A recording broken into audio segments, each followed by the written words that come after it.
Hello everyone, welcome and welcome back to my YouTube channel मसोविडिया। आज हम पढ़ेंगे परसेप्शन साइकोलॉजी के अंदर। जैसा आप इस इमेज में देख सकते हो, एक साइड अगर एक नंबर को एक इंसान देख रहा है तो उसे 66 दिख रहा है और दूसरे साइड 99 दिख रहा है। इसीलिए परसेप्शन को हम सिंपल लैंग्वेज में बोलते हैं देखने का नजरिया। बट सिर्फ इतना बोल देना ठीक नहीं है। हमारी डेली लाइफ में बहुत सारे स्टिमुलाई हमारे सेंस ऑर्गन को स्टिमुलेट करते हैं। जैसे कि जब हम रोड पर जाते हैं तब कुछ बोर्ड्स हमें दिखते हैं, वो बोर्ड्स हमारे आईज को स्टिमुलेट करते हैं। जब हम पार्टीज में जाते हैं तो वहाँ बज रहे सॉन्ग्स हमारे ईयर्स को स्टिमुलेट करते हैं। और जब हम कुकिंग करते हैं तो फूड से आ रही स्मेल हमारी नोज को स्टिमुलेट करती है। जब हम कुछ टच करते हैं वो हमारी स्किन को स्टिमुलेट करते हैं। जब हम पिज्जा खाते हैं तब हमारे टेस्ट बड्स स्टिमुलेट होते हैं और हमें अच्छा टेस्ट मिलता है। ये सारे जो परसेप्शन है वो हमारे सेंस ऑर्गन्स के थ्रू होता है। जैसे हमारे 5 सेंस ऑर्गन है तो 5 तरह से हमारे परसेप्शन हो सकते हैं। ठीक है, introduction to perception. Everyday life में हम बहुत सारे स्टिमुलाइज के हमारे आसपास होते हैं जो कि हमारे सेंस ऑर्गन्स को स्टिमुलेट करते हैं, जैसा कि मैंने आपको अभी बताया। Many of these stimuli are received by our sense organs and are converted into sensations। तो ये जितने भी स्टिमुलाइज प्रेजेंट होते हैं हमारे सराउंडिंग में, ये हमारे सेंस ऑर्गन्स से रिसीव्ड होते हैं और वो सेंसेशन के अंदर कन्वर्ट हो जाते हैं। These sensations are transmitted to concerned part of brain। जैसे कि हमारा जो विजुअल स्टिमुलेशन होता है, जो सेंसेशंस होते हैं वो ऑसिपिटल लोब में जाते हैं। और भी बहुत सारे एरियाज होते हैं ब्रेन के अंदर, उनकी नंबरिंग होती है, वो बहुत ज्यादा कॉम्प्लेक्स हो जाएगा। इसलिए बस आप इतना जानो कि जो भी सेंसेशंस होते हैं उन्हें ट्रांसमिट कर दिया जाता है ब्रेन के जो भी कंसर्न पार्ट हैं जहाँ पे वो रिसीव होंगे, जहाँ पे उन्हें अंडरस्टैंड किया जाएगा। Hence, in understanding the world around us, attention occurs first, followed by sensation and finally interpreted by the brain। जो इंटरप्रिटेशन है ब्रेन का, जब ये सेंसेशंस हमारे ब्रेन तक पहुंचते हैं थ्रू सेंसरी नर्व्स, फिर वहां पे इंटरप्रिटेशन होता है, फिर जो भी एक्शन लेना होता है ब्रेन को वो लेता है। तो यही जो इंटरप्रिटेशन ऑफ स्टिमुलाई है इसी को हम परसेप्शन बोलते हैं। जो भी स्टिमुलाई है उनका इंटरप्रिटेशन, उनको समझना, वही परसेप्शन कहलाता है। अगर इसकी मीनिंग की हम बात करें तो perception is the process by which we interpret and give meaning to the informations we receive through our sense organs.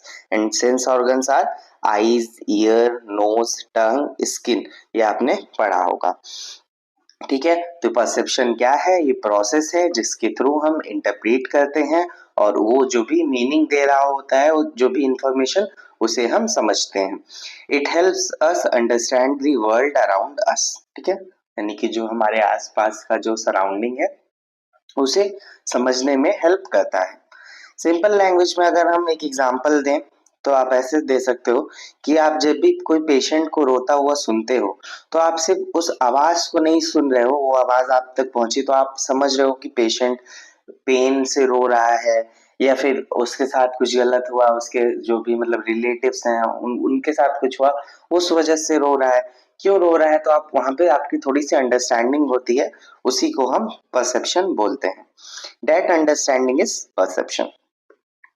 Definition अगर आपको लिखनी हो एग्जाम के अंदर तो आप ये डेफिनेशन लिखना: perception is the process of becoming aware of objects and relations in the environment through the use of sense organs. ठीक है, और दूसरी डेफिनेशन आप ऐसे लिख सकते हो: perception is the process of organising and interpreting sensory information to give it meaning. ठीक है, ये आप सिंपल भी अगर आपको कुछ नहीं याद रहता तो आप सीधा ऐसे लिख दो: perception is the interpretation of the stimulise present in the surroundings. ऐसे करके आप लिख सकते हो। Factors affecting perception. क्या क्या फैक्टर्स अफेक्ट करते हैं? तो परसेप्शन क्या है, डिफर करता है पर्सन टू पर्सन, क्योंकि बहुत सारे इंटरनल और एक्सटर्नल फैक्टर्स होते हैं।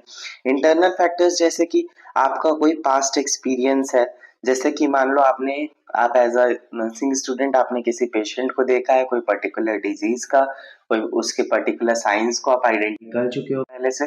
जो भी नेक्स्ट पेशेंट्स आएंगे उस डिजीज के, आप उन्हें जल्दी से अंडरस्टैंड कर पाओगे कि इन्हें क्या हुआ है। जैसे कि आपने मान लो जॉन्डिस के सिम्टम्स को पहले से देखा है, पहले से आप जानते हो, तो आप तुरंत ही पहचान जाओगे कि ये अगर येलो है तो ये हो सकता है कि जॉन्डिस हुआ हो इस पर्सन को। Motivation and need. अब जैसे कि मान लो कोई इंसान को भूख लगी है तो क्या है, उसके अंदर मोटिवेशन है, उसकी जरूरत है, नीड है उसको फूड की, तो उसे सारी स्मेल्स जो होंगी आसपास, जो भी खाने की स्मेल्स होंगी वो और ज्यादा स्ट्रांग उसे समझ में आने लगेंगी। ठीक है। Interest, we notice that interest us most. अब जैसे कि आपको मान लो आप कोई रूम के अंदर गए, एज अ नर्सिंग स्टूडेंट आपका तो क्यूरियोसिटी रहेगी मेडिकल फील्ड को लेके। वहां पे कुछ मेडिकल इंस्ट्रूमेंट्स रखे हैं या कोई मशीन रखी हुई है, तो आप उसको देखोगे, उसमें थोड़ा सा आपका इंटरेस्ट आएगा, आप उसे समझने की कोशिश करोगे, तो यही हुआ इंटरेस्ट। ठीक है। नेक्स्ट फिर emotional state, mood affect perception. अब मान लो जैसे कोई वरीड नर्स है, घबराई हुई कोई नर्स है, तो वो छोटे छोटे सिम्टम्स को बहुत ज्यादा सीरियसली लेने लग जाएगी। ठीक है। इसीलिए मूड, हमारा इमोशंस जो होते हैं वो भी अफेक्ट करते हैं परसेप्शन को। एक्सपेक्टेशंस, अब जैसे हमारी कुछ एक्सपेक्टेशंस होती हैं। If you expect a patient to be in pain, you may interpret their facial expressions as painful if it is not. अगर मान लो आपको दिख रहा है, आपको लग रहा है कि कोई पेशेंट पेन में है, किसी को दर्द हो रहा है, तो आप उसके फेशियल एक्सप्रेशन से लगने लगेगा आपको कि हाँ ये पेन में है, जबकि वो नहीं होता है, फिर भी आपको लगेगा, आप जैसा एक्सपेक्ट करोगे वैसा आपको लगेगा। कहते हैं ना, जैसा बनना है वैसा सोचो, आप बन जाओगे। तो वही बात है। एक्सटर्नल फैक्टर्स जो भी इन्वायरमेंटल फैक्टर्स होते हैं। अब इंटेंसिटी और साइज भी डिपेंड करता है। मान लो बहुत ज्यादा तेजी से कोई रो रहा है वार्ड के अंदर, तो अब तुरंत आपका ध्यान उसके ऊपर जाएगा। या बहुत ज्यादा ब्राइट लाइट आ रही है कहीं से, बहुत ज्यादा ब्राइट साउंड आ रहा है, तो आपका टेंशन तुरंत उसकी तरफ जाएगा। Contrast, a thing standing out if it different from surrounding. A red rash on pale skin catches attention quickly. इस एग्जाम्पल की बजाय आप ऐसे एग्जाम्पल ले लो, मान लो कोई पार्टी है जिसमें सब अच्छे से कपड़े पहन के आए डिसेंट से, अब उसमें कोई एक तो लाल टी शर्ट पहन के आ गया या लाल शर्ट पहन के आ गया, तो आपका अटेंशन तुरंत उसकी तरफ जाएगा ना, कि अरे ये कौन बंदा है, ये कहाँ से आ गया है। ठीक है। वैसे रिपीटिशन, आप जितनी बार किसी चीज को रिपीट करते हो, जैसे आप बार बार हैंड हाइजीन कर रहे हो, बार बार हैंड हाइजीन कर रहे हो, तो वो आपका परसेप्शन बढ़ जाएगा वहां पे और आप उसे तुरंत नोटिस कर लोगे। नेक्स्ट फिर movement, moving object attract attention faster than still ones. ठीक है। जो भी मूविंग ऑब्जेक्ट्स होते हैं वो जल्दी से अटेंशन हमारी ग्रैब करते हैं, ये आपने देखा होगा। इसीलिए देखो आजकल ज्वेलरी शॉप में जो डायमंड रिंग्स होती हैं उनका केस ऐसा बनाया जाता है कि खोलते ही वो घूमने लगता है, उस पे एक लाइट आ जाती है, तो वो अट्रैक्टिव हो जाता है थोड़ा सा। यूनिकनेस, न्यू और unusual things are notice more easily. जैसे कि कोई भी नई मशीन आपने देखी तो आपका अटेंशन तुरंत उसकी तरफ जाएगा, आपका ध्यान तुरंत वहां पे पहुंच जाएगा। इरर्स इन परसेप्शन, ये बहुत ज्यादा इंपॉर्टेंट है, बहुत ज्यादा एग्जाम में भी पूछा जाता है, आपके फर्स्ट ईयर में भी, सेकेंड ईयर में मेंटल हेल्थ नर्सिंग के अंदर भी बहुत ज्यादा आता है। Errors of perception, an error in perception occur when our brain interpret sensory information incorrectly. अब जैसे कोई सेंसरी इंफॉर्मेशन है, आप उसे गलत तरीके से सुनने लग जाओ। जैसे कोई मान लो वहां प्रेजेंट नहीं है फिर भी आपको आवाज सुनाई देने लग जाए, या फिर कोई चीज प्रेजेंट है आप उसको कुछ और समझने लग जाओ, तो ये होता है। वी इधर सी हियर और feel things different from how they actually are, and when what we perceive is not same as the reality, it is called error in perception. यानी कि जब भी हम कोई चीज ऐसा परसीव करते हैं जो कि रियलिटी में सेम नहीं है, तो उसे हम एरर ऑफ परसेप्शन बोलेंगे। ठीक है। टाइप्स क्या है, मेनली दो टाइप का होता है एरर इन परसेप्शन।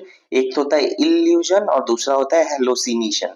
हेलुसिनेशन भी प्रोनाउंशिएट कर सकते हो आप, इल्यूजन एंड हेलुसिनेशन।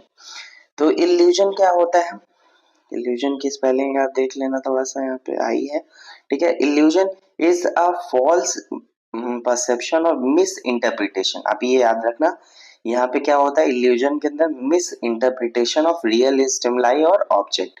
यानी कि जैसे आप डिम लाइट है उसके अंदर आपने रस्सी को सांप समझ लिया, ठीक है, seeing a rope as a snake in dim light, तो ये क्या हुआ, मिस इंटरप्रिटेशन हुआ, यहाँ पे स्टिमुलाई प्रेजेंट होते हैं, ठीक है, फॉल्स परसेप्शन होता है, ठीक है। इल्यूजन और हेलुसिनेशन में क्या मेजर डिफरेंस है, इल्यूजन के अंदर क्या होता है, स्टिमुलाई प्रेजेंट होता है, यानी कि जैसे रोप प्रेजेंट थी तब तो आपने उसको सांप समझा ना, ठीक है। रोप के होते हुए अगर आपने उसे सांप समझ लिया तो वो क्या हुआ, इल्यूजन। अब यहीं पे क्या है, आप जब कुछ नहीं है आसपास में फिर भी आपको सांप दिखने लग जाए तो उसे हम बोलते हैं हेलुसिनेशन। यहाँ पे क्या होता है, स्टिमुलाई एब्सेंट होता है,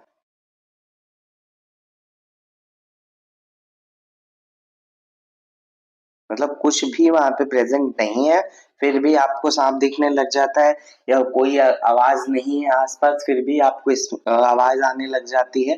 ज्यादातर ये उसमें होता है, सिजोफ्रेनिया के अंदर होता है कि आवाजें सुनाई देने लग जाती हैं लोगों को, तो ये हेलोसिनेशन होता है। फॉल्स इमेजिनरी, इमेजिनरी देख रहे हो, इमेजिनरी वर्ड लगा हुआ है, यानी कि खुद से इमेजिन कर लिया है कोई परसेप्शन आपने, जबकि कोई वहां पे रियल ऑब्जेक्ट प्रेजेंट नहीं है, without the presence of real object, तो उसे हम हेलुसिनेशन बोलेंगे।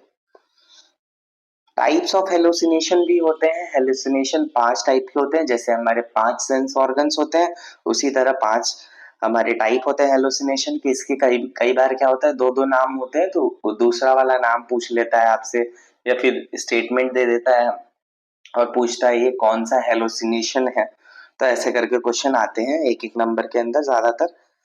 तो पहला होता है ऑडिटरी हेलुसिनेशन या हेलुसिनेशन ऑफ हियरिंग, ठीक है। इसके अंदर क्या है, आप जब भी कोई आवाज नहीं प्रेजेंट है, कोई एक्सटर्नल स्टिमुलाई नहीं है फिर भी आपको कोई आवाज सुनाई दे रही है तो उसे हम ऑडिटरी हेलुसिनेशन बोलेंगे। ये क्या होता है, साइकोटिक इलनेस का मेजर साइन होता है। गैस्ट्रेटरी हेलुसिनेशन या फिर टेस्ट हेलुसिनेशन भी इसी को बोलते हैं। कई बार आपसे ऐसे पूछ लिया जाता है कि टेस्ट हेलुसिनेशन का दूसरा नाम क्या होता है, तो आप याद रखना गैस्ट्रेटरी हेलुसिनेशन होता है। Feeling bitter taste without food, अब मान लो बिना खाना खाए हुए किसी को मुंह में खट्टा खट्टा लग रहा है तो उसे क्या बोलते हैं, गैस्ट्रेटरी हेलुसिनेशन। ऑल्फैक्टरी हेलुसिनेशन या फिर हेलुसिनेशन ऑफ स्मेल, जैसे smelling bad order without real smell in the surrounding, अब सराउंडिंग में कोई स्मेल नहीं है फिर भी आपको अजीब सी स्मेल आ रही है तो उसे हम ऑल्फैक्टरी हेलुसिनेशन या फिर हेलुसिनेशन ऑफ स्मेल बोलेंगे। नेक्स्ट है टेक्टाइल हेलुसिनेशन। टेक्टाइल हेलुसिनेशन या हेलुसिनेशन ऑफ टच, यानी कि feeling touch sensation without external stimuli, यानी कि कोई को फील हो रहा है कि कोई इंसेक्ट मेरे ऊपर चल रहा है मेरी स्किन पे, तो वो हमारा टेक्टाइल हेलुसिनेशन होगा, ठीक है। नेक्स्ट फिर विजुअल हेलुसिनेशन या hallucination of site, seeing something without anything in the surrounding, यानी कि हमें कुछ दिखाई देने लगे जबकि कोई है ही नहीं। सीइंग पीपल्स नॉट प्रेजेंट, यानी कि कोई नहीं है फिर भी हमें दिखने लग जाए तो उसे हम विजुअल हेलुसिनेशन बोलते हैं। आपने देखा होगा मूवीज के अंदर बहुत ज्यादा ये दिखाया जाता है कि बहुत ज्यादा कोई ड्रिंकर है, उसकी गर्लफ्रेंड है छोड़ के चली गई है, बहुत ज्यादा ड्रिंक कर रहा है, अब उसके बाद क्या है, पीने के बाद उसको वो दिखने लग जा रही है आसपास में, ठीक है।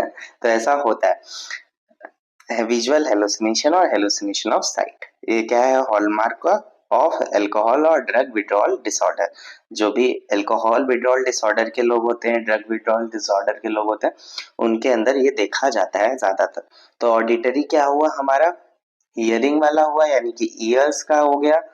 गैस्ट्रेटरी हमारा क्या हो गया, टेस्ट का हो गया, ठीक है, यानी कि टंग। स्मेल यानी कि नोज, ठीक है, और टेक्टाइल यानी कि स्किन। तो ये पांचों सेंस ऑर्गन हो गए ना, विजुअल यानी कि आईज, तो ये 5 सेंस ऑर्गन हो गए, इनका सबका हेलुसिनेशन होता है। तो ये था वीडियो हमारा परसेप्शन पे। अगर आपको अच्छा लगा हो तो लाइक करना, इस वीडियो को अपने फ्रेंड्स के साथ शेयर करना, चैनल को सब्सक्राइब कर लेना, बेल नोटिफिकेशन ऑन कर लेना ताकि जो भी नेक्स्ट वीडियो हो उसकी अपडेट आपको सबसे पहले मिल सके। Thank you for watching this video.